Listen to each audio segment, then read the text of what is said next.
diamond රෙයා සෆයර් රෙයා මිනිස්සු හදන්නේ අපේ ලංකාවේ සෆයර් හැදලා තියෙන කොච්චර මොකක්ද ඔරිජින් එක වැඩි හරිය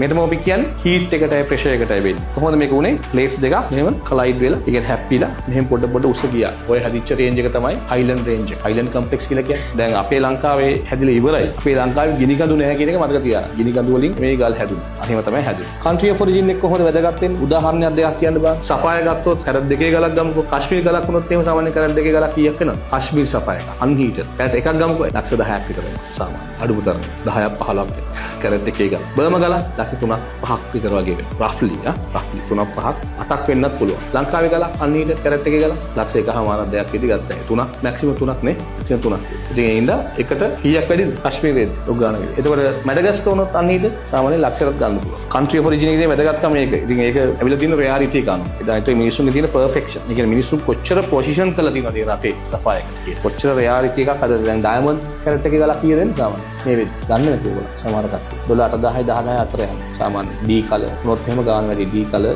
ES quality නැත්නම් IF quality IF කියන්නේ internal flawless FL quality උනොත් එහෙම ගොඩක් ගානක් වෙනවා ලක්ෂ 10න් 15න් උඩ කොහොමවත් යනවා ඩයමන්ඩ් කොහොමද හදන් තියෙන හැටි නේ මේකනේ අපේ සෆයර් වල ඩයමන්ඩ් රෙයා සෆයර්